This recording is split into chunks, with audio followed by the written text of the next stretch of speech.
আজকে হচ্ছে একটা বিশেষ দিবস, নিত্যানন্দ ত্রয়োদশী। সেই চৈতন্য মহাপ্রভু বলছেন যে নিত্যানন্দ তিনি হচ্ছেন আদি গুরু। চৈতন্য মহাপ্রভু বলছেন নিত্যানন্দ প্রভু হচ্ছেন আদি গুরু। সেই জন্য আজ সেই আদেশ দিয়েছেন নিত্যানন্দ প্রভু নিত্যানন্দ বিরাজ পূজা করতে। সেই জন্য চৈতন্য মহাপ্রভু তিনি আদেশ দিয়েছেন যে আজকের দিনে নিত্যানন্দ প্রভুর ব্যাস পূজা করার জন্য।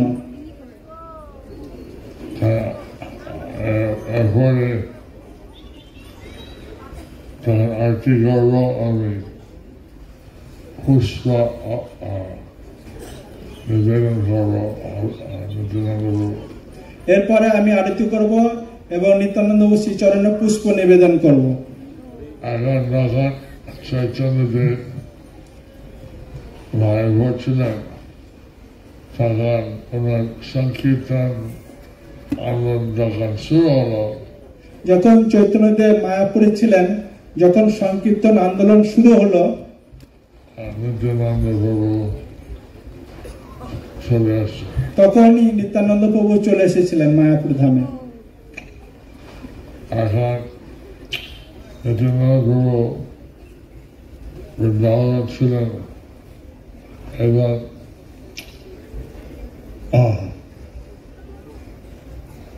সেখানে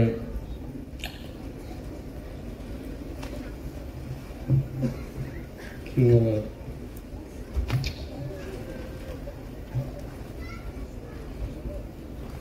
কৃষ্ণের বন্ধু শ্রীরাম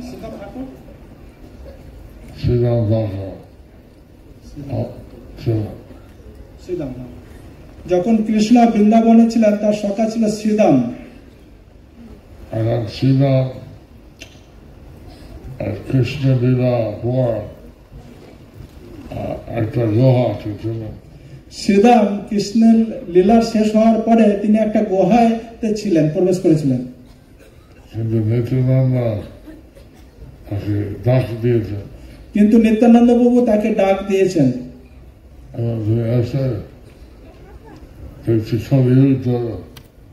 সবকিছু ছোট হয়ে গেল। তখন শ্রীদাম গুহা থেকে বেরিয়ে এসে দেখে কলিযুগ সবকিছু ছোট হয়ে গেছে। তখন থেকে বুঝতে যাচ্ছে যে বড় ছিল। এর থেকে বোঝা যাচ্ছে যে দাপর যুগে মানুষ অনেক বড় বড় ছিল। বলতেন এখন তো কলিযুগ, আমরা সবাই ছোট। তখন নিতাই বলছে এখন তো কলিযুগ চলছে, তাই আমরা সবাই ছোট। তিনি বাংলা আছেন, তিনি সংকীর্তন আন্দোলন শুরু করেন। তো নিত্যানন্দ বললেন কানাই এখন আছেন বাংলাতে, তিনি সংকীর্তন আন্দোলন শুরু করবে। তুমি যেতে চাও কিনা? তুমি যেতে চাও কিনা? আমি তোমার সাথে যাবো। তখন শ্রীরাম বলে হ্যাঁ আমি যাব, কানাইয়ের সাথে আমি লীলা করব। তুমি সাইজ হয়ে যাও। তখন নিত্যানন্দ বলে ঠিক আছে, তুমি এখন কলিযুগের সাইজে যে মানুষ সেই আকারে তুমি হয়ে যাও। হাত তুলছে শ্রীরাম মাথা হাত দিয়ে ছোট দিল। তখন নিত্যানন্দ প্রভু শ্রীরামের মাথায় হাত দিয়ে তাকে ছোট করে দিয়েছে। অনেক কিছু ছিল, অনেক কিছু লীলা ছিল। দুজন তখন পশ্চিম বাংলা চলে আসছে। তখন ওনারা দুজন এই বাংলাতে চলে এসেছেন। তারা জড়ানো বলেন আশা আমার ভাই এসছে। তখন গৌরাঙ্গ মহাপ্রভু বলেন আমার ভাই এখানে এসেছেন। কোথায় আছে? কোথায় আছে? তোমরা সব ওনাকে খোঁজো। সবাই গিয়েছে, কিন্তু নিত্যানন্দ হয়নি। তখন সকলে খুঁজতে গেছেন, কিন্তু নিত্যানন্দ প্রভুকে খুঁজে পায়নি। এখন সে রিপোর্ট দিয়েছে ভগবান শ্রী চৈতন্যদেব। তখন সবাই ফিরে এসে তাকে রিপোর্ট দিয়েছে শ্রী চৈতন্যদেবকে আমরা পাইনি। যে আমরা এখন তাকে খুঁজে পাইনি। গৌরাঙ্গ বললেন তুমি পেতে পারবে না। তখন গৌরাঙ্গ মহাপ্রভু বলে তোমরা ওনাকে পেতে পারবে না, সে হচ্ছে ভগবান, খুঁজে পাওয়া যায় না। সে হচ্ছে ভগবান, ওনাকে এমন খুঁজে পাওয়া যায় না। সে যদি তোমার সাথে প্রকাশ করে তখন তোমরা পাবে। সে যদি তোমাদের কাছে প্রকাশ করে তখনই তোমরা তাকে পাবে। আমার সাথে চলো, আমি পেতে পারি।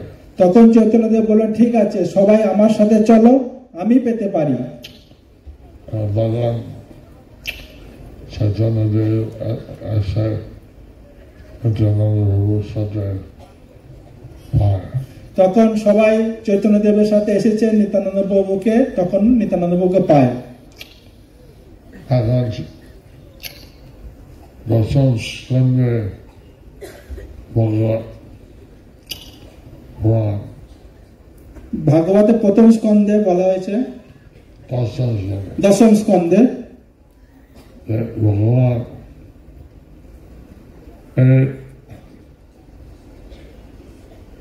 যখন তিনি অবতার করেন, আসলে ভগবানের কোন ভৌতিক ইন্দ্রিয় নেই। ভগবান তিনি এই জগৎ অবতরণ করেন, কিন্তু তার কোনো ভৌতিক ইন্দ্রিয় নেই। তিনি সম্পূর্ণ পরমাত্মিক, তিনি সব সময় পরমাত্মিক। এবং গৌরাঙ্গ, নিত্যানন্দ, অদ্বৈত সব চিন্ময় বস্তু। গৌরাঙ্গ মহাপ্রভু, নিত্যানন্দ প্রভু, অদ্বৈত আচার্য প্রভু সকলে তিনারা হচ্ছে চিন্ময় বস্তু। গৌরাঙ্গ যখন সন্ন্যাস নিয়ে নীলাচলে চলে গেল, গৌরাঙ্গ মহাপ্রভু যখন সন্ন্যাস নিয়ে নীলাচল ধামে চলে গেলেন, তার সঙ্গে গেলেন নিতাই। তার সঙ্গে সঙ্গে গেলেন নিতাই। কিন্তু নিতাই কিছু বছর পরে তাকে দেখি, কিন্তু নিতাই কিছু বছর পরে তাকে আবার দেখে।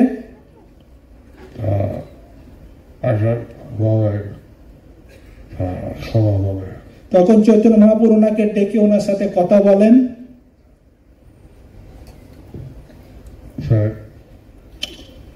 আমরা এসছি সংকীর্তন আন্দোলনকে প্রকাশ করা। আমরা এসেছি সংকীর্তন আন্দোলনকে প্রকাশ করার জন্য। কিন্তু আমরা বাংলা থেকে চলে আসছি, শেষ হয়নি। কিন্তু আমরা এই বাংলা থেকে চলে এসেছি, কিন্তু এই সংকীর্তন আন্দোলনের কাজ এখনো শেষ হয়নি। তুমি যাও, তুমি কাজ শেষ করো। তুমি সেখানে ফিরে যাও এবং সেই কাজটা শেষ করো। এখানে প্রতি বছর আসতে হয় না। এখানে প্রতি বছর আসতে হয় না। এই আদেশে তাই বাংলা থেকে আরেকটা কিছু লোকজন দরকার। এরকম যখন আদেশ পেলেন, তখন নিত্যানন্দ প্রভু চৈতন্য মহাপ্রভুকে বলেন যে আমার কিছু লোকজন দরকার। সংক্ষিপ্ত বলছি, আমি সংক্ষিপ্ত এটা বলছি। এইভাবে কথা বসেছে নির্ভরচারী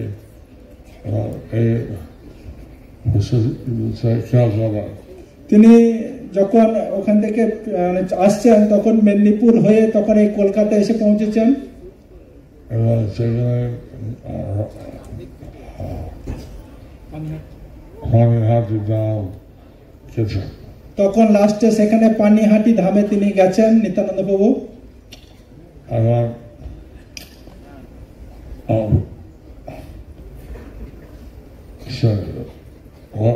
নিত্যানন্দ পানিহাটি ধামে বাড়ি গেছেন। তখন নিত্যানন্দ প্রভু পানিহাটি ধামে রাঘব পণ্ডিতের বাড়িতে গেছেন।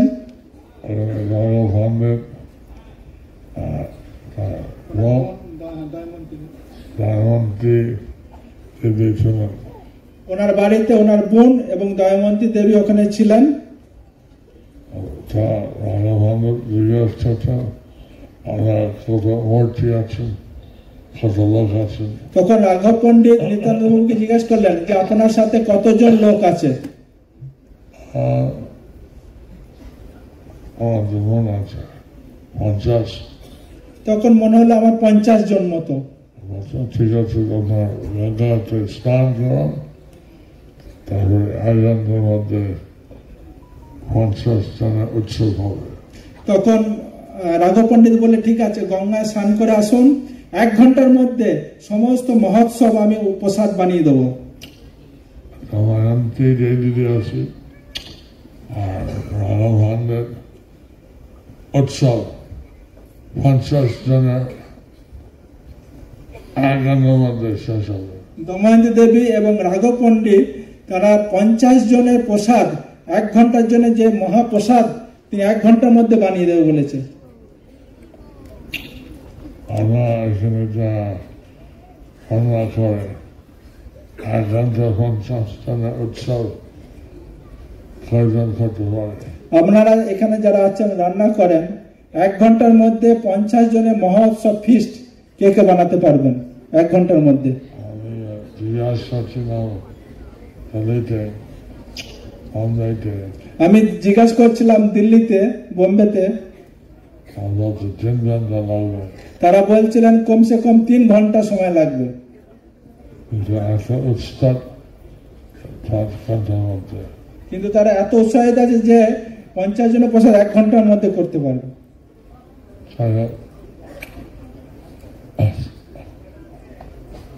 মিঠাই আমি হাতে দিলে বলেন। যাই হোক, নিত্যানন্দ পানিহাটি তিনি লীলা করেন।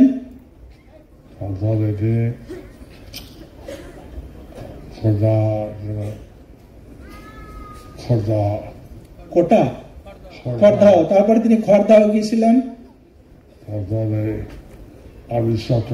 তারপরে আদি সপ্তগ্রামে গিয়েছিলেন। আদি সপ্তগ্রাম অনেক সোনা ব্যবসায়ী ছিল। আদি সপ্তগ্রামে ওখানে অনেক সোনার ব্যবসায়ী ছিলেন। তার সাথে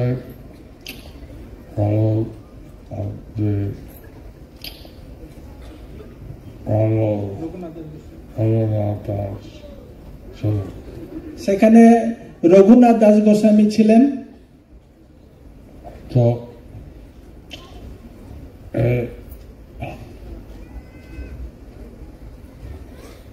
চৈতন্য ইতিহাসে আছে যে আদি সপ্তগ্রাম নিত্যানন্দ এমন অনুমান করেন। চৈতন্য ইতিহাসে আছে যে আদি সপ্তগ্রামে নিত্যানন্দ প্রভুর এরকম তারা অনুনয়ন, তারা উৎসব করেছিলেন। যেমন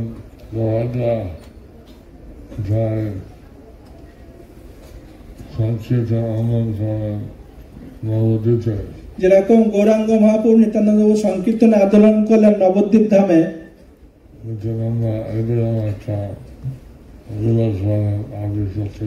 নিত্যানন্দ প্রভু ঠিক এরকমই একটা লীলা করলেন আদি সপ্তগ্রামে।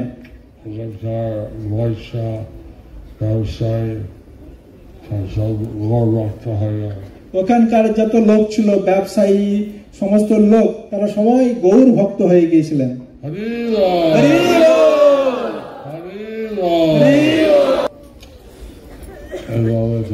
আস্তে আস্তে আবার নবদ্বীপ ধাম ফিরে আসছে। এইভাবে আস্তে আস্তে নিত্যানন্দ প্রভু আবার পুনরায় নবদ্বীপ ধামে ফিরে এসেছিলেন। এবং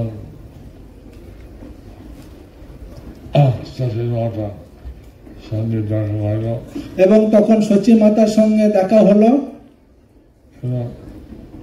ছাত্রী বলেন কিছুদিন যদি এখানে নবদ্বীপে থাকতে পারো আমি শান্তি পাবো। তখন সচী মাতা বলেন, তুমি যদি কিছুদিন এই নবদ্বীপে থাকতে পারো তাহলে আমি শান্তি পাবো। নিত্যানন্দ প্রভু আবার নবদ্বীপে ছিলেন। তখন নিত্যানন্দ প্রভু কিছুদিন এই নবদ্বীপ ধামে ছিলেন। তখন আগে নিতাই গৌর একসাথে ছিল, নিতাই তখন মাদার সাথে প্রচার করতে চেষ্টা করেন। যখন নিতাই গৌর একসাথে ছিলেন আগে, তারপরে নিত্যানন্দ প্রভু তিনি বাজারে বাজারে তিনি প্রচার করার চেষ্টা করতেন। দ্বিতীয়বার যখন মাদার দেখো তখন বলছিল হরে কৃষ্ণ নাম করো। আগে তারা যখন প্রচার করছিলেন তখন যখন জগাই মাধাইকে দেখা হয়েছিল তখন বলেছিল যে তোমরা হরে কৃষ্ণ নাম করো।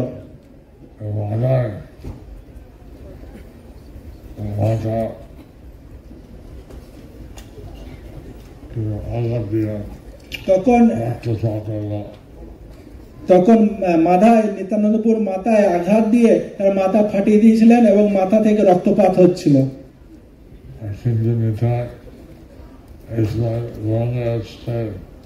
শুনছে তিনি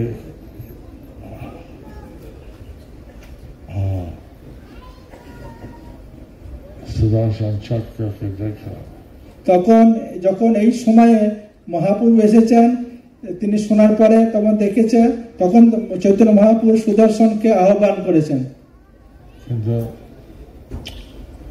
বলেন তুমি আমাকে রক্তপাত করেছ বলে আমি তোমাকে প্রেম দেবো না। তখন নিত্যানন্দ বলল, তুমি আমাকে রক্তপাত করেছো সেই বলে কি আমি প্রেম দেব না? জায়গায় ওনাকে বলছে তুমি তাকে মেরেছ, এখন প্রেমের কথা বলছে। তখন জগাই মাদাইকে বলছে দেখো তোমাকে মেরেছে, তখন ও প্রেমের কথা বলছে।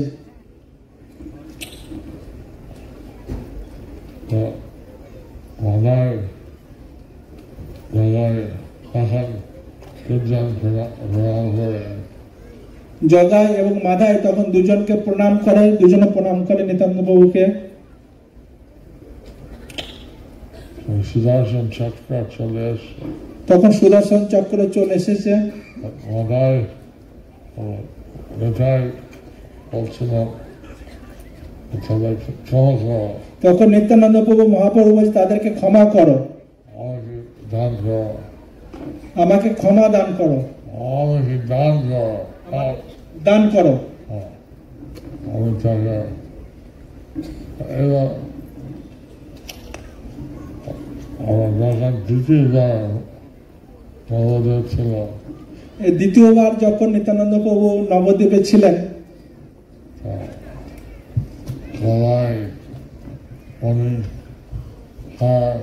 গলাতে মণি হার রত্ন ছিলেন,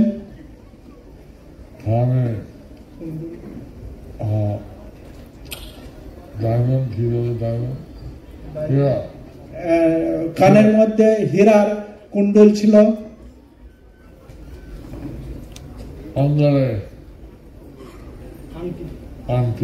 তার হাতের বিভিন্ন আঙ্গুলে আংটি ছিল, দামি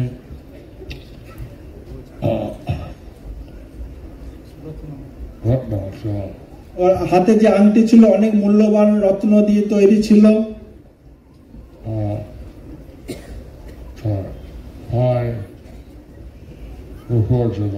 পায়েতে নুপুর ছিল, সোনার নুপুর, রূপা। একটা দল তাকায় বলছে এত দামি হীরামণি ঘটনা সোনা রূপা আমরা এক জায়গায় চান্দি আমাকে দিয়েছে, এক জায়গা চুরি করবো, রাখা টাকা লাভ হলো। তখন একটা ডাকাতের দল সব দেখেছে, দেখার পর বলছে সোনা রূপা হীরা অনেক মুক্ত মালা আছে, তো মাতা চণ্ডী আমাদের বিশেষ কৃপা করেছে, তাই আমরা চুরি করব আর লক্ষ লক্ষ টাকা লাভ করতে পারবো।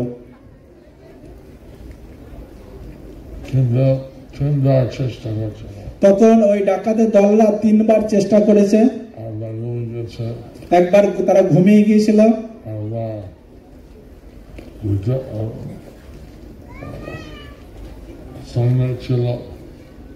একবার তারা দেখছে নিত্যানন্দ প্রভুকে সৈনিক পাহারা দিচ্ছিল,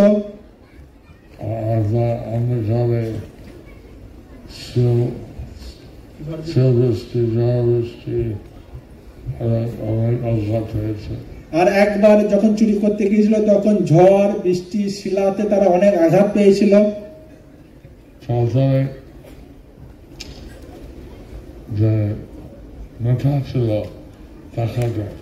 তারপরে যে ডাকাতের নেতা ছিল সে তখন চিন্তা করলো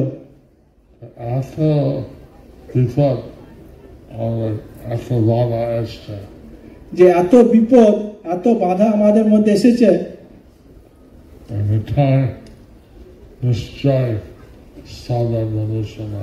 তখন উনি চিন্তা করছে যে এই নিতাই নিশ্চয়ই কোনো সাধারণ মানুষ নয়।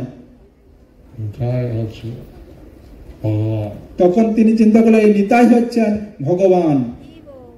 তিনি প্রণাম দিয়ে ক্ষমা চাইছিল এবং তখন নিত্যানন্দ প্রভুর চরণে গিয়ে প্রণাম দিয়েছেন এবং ওই ডাকাতের নেতা তখন ক্ষমা প্রার্থনা করেছেন। ভক্ত ছিল এই ডাকি বিশ্বাস করা যায় না, তখন নিত্যানন্দ প্রভু যে ভক্তবৃন্দ ছিল তখন বলছেন এই যে ডাকাত এদেরকে ঠিক বিশ্বাস করা যায় না, ওরা সবসময় মিথ্যা কথা বলে, এ একটা গুপ্তচর হতে পারে।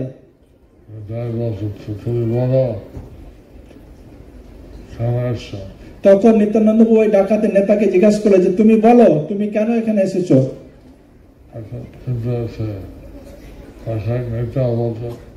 তখন ডাকাতের নেতা বলতে শুরু করেছেন সত্যি করে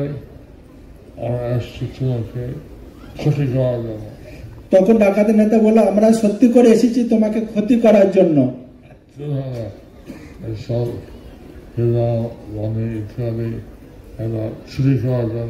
তোমার শরীরে যত অলংকার মানি সোনা রত্ন এগুলো চুরি করার জন্য এসেছি।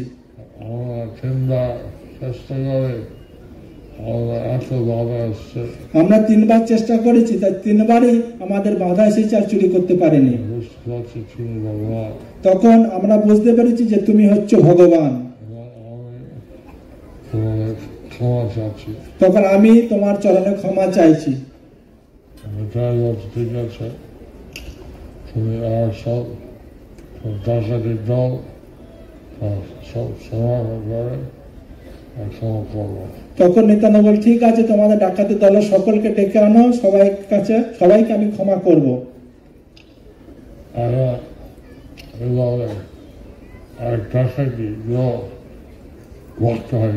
এইভাবে ডাকাতের দল সকলেই ভক্ত হয়ে গেল।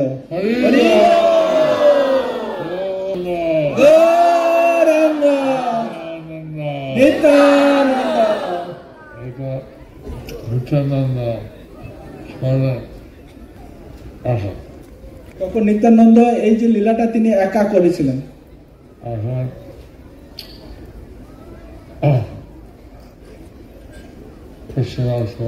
বলতেন সহস্র অনন্তদেব নিত্যানন্দ গুণ শাশ্বত না। চৈতন্য চরিতামৃতে কৃষ্ণদাস কবিরাজ গোস্বামী বলেছেন যে অনন্ত দেব তার সহস্র বদনে সহস্র বছর ধরে যদি নিত্যানন্দ প্রভু গুণ মহিমা করেন তার মহিমা গুণ কখনো শেষ করতে পারবেন না। নিত্যানন্দ এত গুণ এত কৃপা শেষ করতে পারবে না। নিত্যানন্দ প্রভুর এত গুণ, এত মহিমা, সেটা কখনো বলে শেষ করতে পারা যাবে না। এইভাবে আজকে নিত্যানন্দ ত্রয়োদশী ব্যাস পূজা করা হয়। এইভাবে এই আজকের দিনে নিত্যানন্দ ত্রয়োদশী, আজকের দিনে তার ব্যাস পূজা করা হয়। এবং আপনারা দর্শন করলেন, আপনারা এই উৎসব দর্শন করলেন। নিত্যানন্দ অভিষেক, নিত্যানন্দ প্রভুর অভিষেক, অভিষেক, আপনার সবার জন্য। সেই জন্য আপনারা সবাই ধন্য।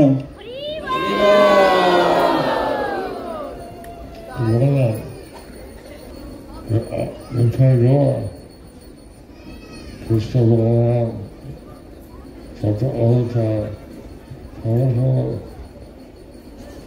ভৌতিক কোন ইন্দ্রিয় নয়। নিতাই গৌর এবং কৃষ্ণ বলরাম ভগবানের সমস্ত যে অবতার, তাদের কোনো ভৌতিক ইন্দ্রিয় নেই। তারা ধর্মার্থিক জায়গা, ওখানে যারা শরীর করে নাই। পরমার্থিক জগতে ওখানে কোনো জড় শরীর নেই। সকলে এমনভাবে মনে করে যে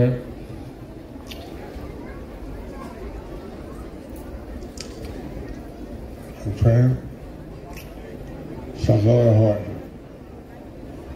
পরমার্থিক জগতে সকলে এমন ভাবে প্রেম করে, সকলে প্রেমে তারা বশবর্তী থাকে।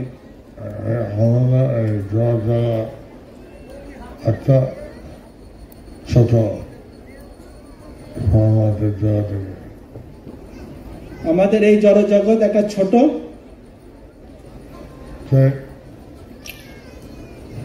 পরমার্থিক জগৎ, পরমার্থিক জগতের একটা ছোট অংশ। এখানে একটা নকল হয়, এখানে তার একটা দরকার হয়, নকল হয়। এইখানে তার সেই পরমার্থিক জগতে যে প্রেম, তার নকল হয় এই জগতে। এখানে সবাই কিছু ইন্দ্রিয় তৃপ্তি হয়। এখানে সকলে যে ইন্দ্র তৃপ্তি, তারা ব্যস্ত থাকে, ইন্দ্র তৃপ্তি তারা পায়। জানে না পরমার্থিক জগৎ কি প্রেম আছে।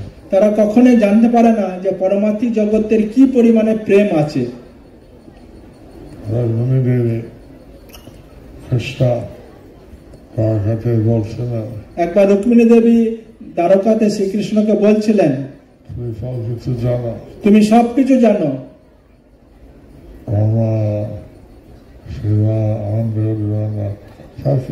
তুমি ব্রহ্মা সম্বন্ধে জানো, শিবের সম্বন্ধে জানো, অনন্ত কোটি ব্রহ্মাণ্ডের সম্বন্ধে জানো, সবকিছু জানো, কিন্তু একটা জিনিস জানো, তুমি একটা জিনিস জানো না।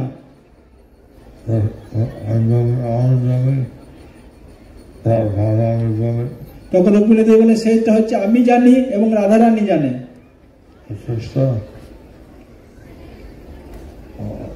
অবাক কি বলছে যে কিছু আমি জানি না। তখন কৃষ্ণ তিনি অবাক হয়ে গেছে যে কি বলছে, যে এমন জিনিস যেটা আমি জানি না। তিনি জিজ্ঞাসা বললেন কি জানো না। তখন কৃষ্ণ রুক্মিণী দেবীকে জিজ্ঞাসা করলেন, বলুন কি জিনিস যেটা আমি জানি না। তুমি জানো না ভগবান তোমার উপরে কেউ নাই। তুমি জানো না তুমি হচ্ছে ভগবান, তোমার উপরে কেউ নেই। আমি জানি, রাধারানী জানে। আমি জানি, রাধারানী জানে, তুমি জানো না। কি জিনিসটা কি? কি জানি না যে তোমার ভক্ত কত প্রেম করে এবং কিভাবে প্রেম করে এটা জানো না। যে তোমার ভক্ত তোমাকে কতটা প্রেম করে এবং কিভাবে প্রেম করে এটা তুমি জানো না। আমি জানি, রাধারানী জানি, তুমি জানো না। আমি জানি, রাধারানী জানে, কিন্তু তুমি জানো না। তো সে ভগবান শ্রীকৃষ্ণ বলছেন কি ঠিক আছে, আমি খালি আসবো ভক্ত রূপে। তখন শ্রীকৃষ্ণ বলছেন ঠিক আছে, আমি কলিযুগে আসবো ভক্ত রূপে। তিনি তিনবার বলছেন।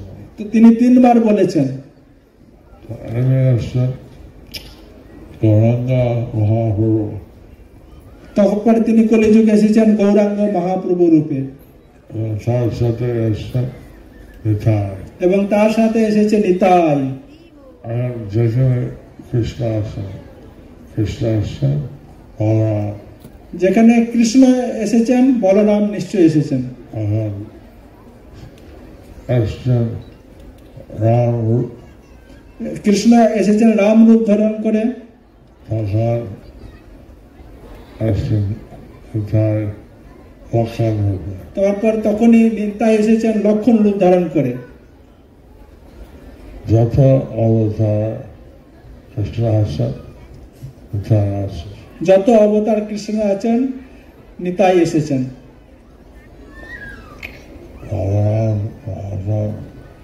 বলরাম বিভিন্ন অবতারে তিনি নিত্যানন্দ প্রভু এখন এই অবতারে গৌরাঙ্গ 24 বছর গৃহস্থ ছিলেন। এই অবতারে গৌরাঙ্গ মহাপ্রভু 24 বছর গারস্থ ছিলেন, এবং তারপরে সন্ন্যাস নিলেন। তারপরে সন্ন্যাস নিলেন। আর প্রথম লীলা নিতাই ছিলেন অবধূত অবচার্য। তিনি প্রথমে তিনি নিত্যানন্দ প্রভু অবধূত রূপে ছিলেন, কিন্তু লর্ড ভগবান চৈতন্য দেব আদেশ দিন বাংলা গিয়ে গৃহস্থ হয়ে। তখন চৈতন্য মহাপ্রভু তাকে আদেশ দিচ্ছেন তুমি পশ্চিমবাংলা গিয়ে গারস্থ হয়ে যাও। কেননা আমরা ব্রহ্মচার্য হতে পারে ভালো, খুব ভালো। যদি আমরা ব্রহ্মচারী হতে পারি সেটা খুব ভালো, সন্ন্যাসী ভালো, সন্ন্যাসী ভালো। কিন্তু গৃহস্থ হলে সেটা ভালো, কিন্তু গারস্থ হলে সেটাও ভালো যদি তারা কৃষ্ণ ভক্তি করে। যদি তারা কৃষ্ণ ভক্তি করে। আর সবাই কৃষ্ণ ভক্তি করে না, কিন্তু সবাই কৃষ্ণ ভক্তি করে না।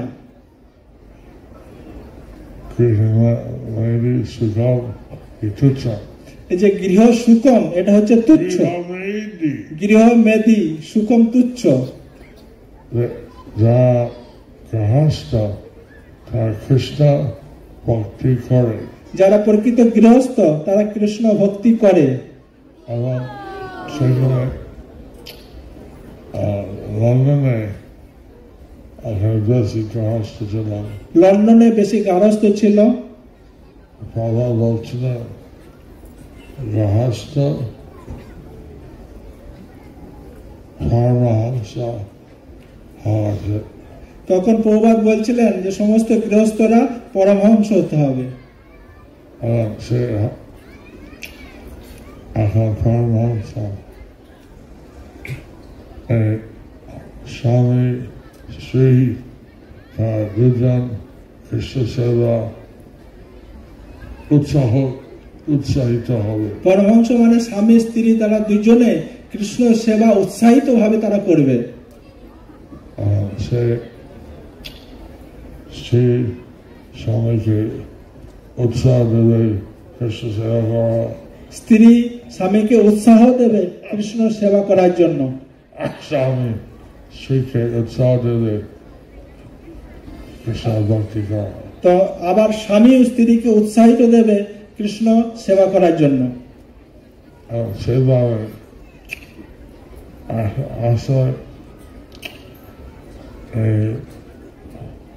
ভক্ত নয়, মাঝে মাঝে একটা কিছু সুখ পায়।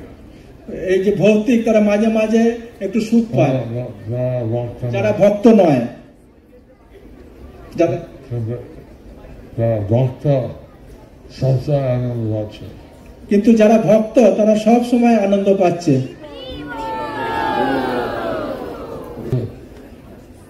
ভৌতিক সুখ পায়, কিন্তু সেটা সব কিছু কৃষ্ণ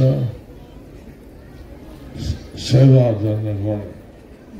যদি তারা ভৌতিক সুখ পায় তাহলেও তারা সবসময় তারা কৃষ্ণের সেবার জন্য সবকিছু করেন। ভগবান সংসার চিন্তা ভাবনা করে আমাদের একটা কৃষ্ণ ভগবানের সন্তান হয়। যারা গৃহস্থ তারা গর্ভধান সংস্কার করবে এবং ভগবানের কাছে প্রার্থনা করবে যেন আমাদের জন্য কৃষ্ণ ভাবনাময় সুপুত্র হয়।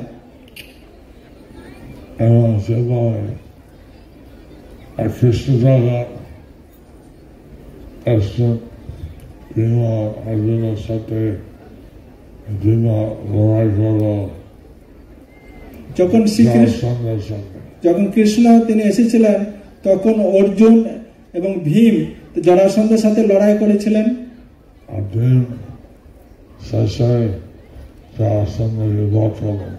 ভীম শেষকালে জরাসন্ধকে বধ করেছিলেন। 20,000 রাজা আটক ছিল। 20,000 রাজাকে আটকে রেখেছিল। সন্তান তখন জরাসন্ধের সন্তান রাজা হলেন। সেটা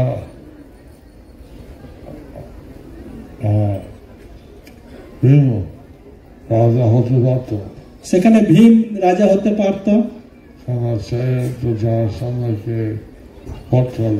কেননা সে জরাসন্ধকে বধ করেছিলেন। কিন্তু সন্তান কিন্তু তারা জরাসন্ধের যে পুত্র ছিল তাকে রাজা করলেন। সব রাজাদের আটক ছিল, সমস্ত রাজাদের যারা আটকে রেখেছিল সমস্ত রাজাদের মুক্তি করে দিয়েছিলেন। আমি সংক্ষিপ্ত বলছি যে তারপরে একটা বিশেষ আদেশ কৃষ্ণ দিয়েছে। আমি সংক্ষিপ্ত বলছি যে তারপরে তাকে কৃষ্ণ একটা বিশেষ আদেশ দিয়েছিলেন। তোমরা যখন সন্তান পাওয়ার জন্য চেষ্টা করবে আমাকে চিন্তা করো। তোমরা যখন সন্তান উৎপাদন করার চেষ্টা করবে আমাকে চিন্তা করো। অর্থাৎ কৃষ্ণ বলছেন কিছু একটা গর্ভধান সংস্কার করতে। কৃষ্ণ ওখান থেকে বলছেন, আমরা বুঝতে পারছি যে একটা গর্ভধান সংস্কার করার জন্য। এখন স্বামী স্ত্রী কিটা যাতে এখন চৈতন্যদেব বলছেন পৃথিবীতে আছে যতটা আগে যাও সর্বত্র যা হবে না। চৈতন্যদেব বলছেন পৃথিবীতে আছে যত নগরাদি গ্রাম সর্বত্র প্রচার হইবে মোর নাম। তাই এটা চৈতন্যদেবের আদেশ পূরণ করতে চেষ্টা করবে। নিতাই সেই চৈতন্যদেবের আদেশ পূরণ করার জন্য চেষ্টা করেছিলেন। আমরা এখন এটা চেষ্টা কর। আপনারা এখন গারস্থ যারা আছেন তারা এটা চেষ্টা করেন যাতে প্রচার হয়, যাতে সর্বত্র প্রচার হয়, যাতে অপর ব্যক্তি তাকে বুঝে। এখন কীর্তন শ্রবণ কীর্তন স্মরণ ইত্যাদি যে কৃষ্ণ ভক্তি এটা করলে কত শান্তি পাবে। অপর ব্যক্তি যাতে বুঝতে পারে যে শ্রবণ কীর্তন স্মরণ এটা করলে যে কত শান্তি পাবো সেটা যেন তারা বুঝতে পারে। নবদ্বীপ ধামে 9টা দ্বীপ 9টা ভক্তির অঙ্গ। নবদ্বীপ ধামে 9টা দ্বীপ আছে, 9টি ভক্তির অঙ্গ। এখন আশা করি আমি আসছি এখানে আমাকে বলার জন্য চেষ্টা করেন যাতে চৈতন্য নিত্যানন্দ বলা সব জায়গা বিতরণ হয়। আমার এখানে এসেছি এবং আমাকে বলা হয়েছে, চেষ্টা করেছি যাতে চৈতন্য এবং নিত্যানন্দ প্রভুর যে বাণী সর্বত্র প্রচার হয়। শুনছি যে এখন 1 মাস সনাতন হবে ভগবত গীতা প্রচার হয়।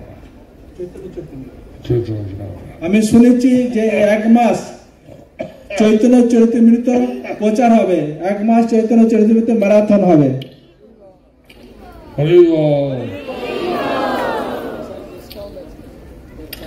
স্পেশাল ডিসকাউন্ট মহারাজ আমাদের একটা রাস্তা সেটা চেষ্টা বক্তা অবক্তা বক্তা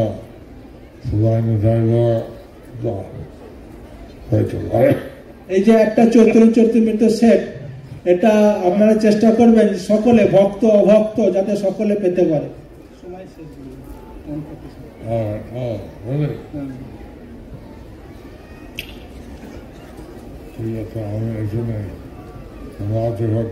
ঠিক আছে, আমি এখানে সমাপ্ত করছি। হরি বল। গুরু মহারাজ কি সবাই একবার নিতাই নিতাই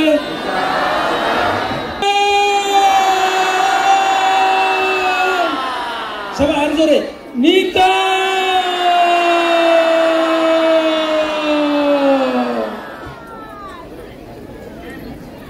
একটু দেখি অনেকক্ষণ বসছেন, একটু দাঁড়িয়ে দাঁড়াতে দাঁড়াতে সবাই দাঁড়াতে, এবার হাত তুলে হাত ঝিলিমিলি করবে যেরকম করেছে, তাই না? রেডি সবাই? নিতা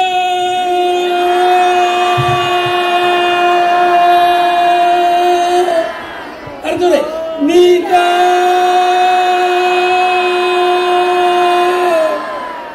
নিতা।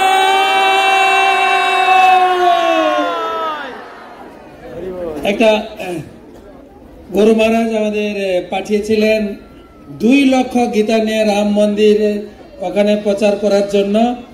সেখান থেকে গিফট এসছে, রাম মন্দির গিফট এসছে গুরু মহারাজের জন্য।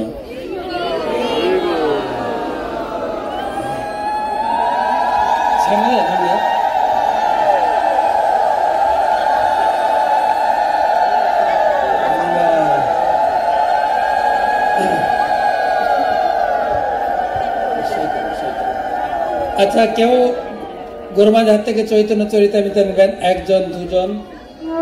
আজকে স্পেশাল ডিসকাউন্ট এবং 3000 থেকে অনেক ডিসকাউন্ট। কত ডিসকাউন্ট বলবো না, যদি নিতে আসেন বলবো।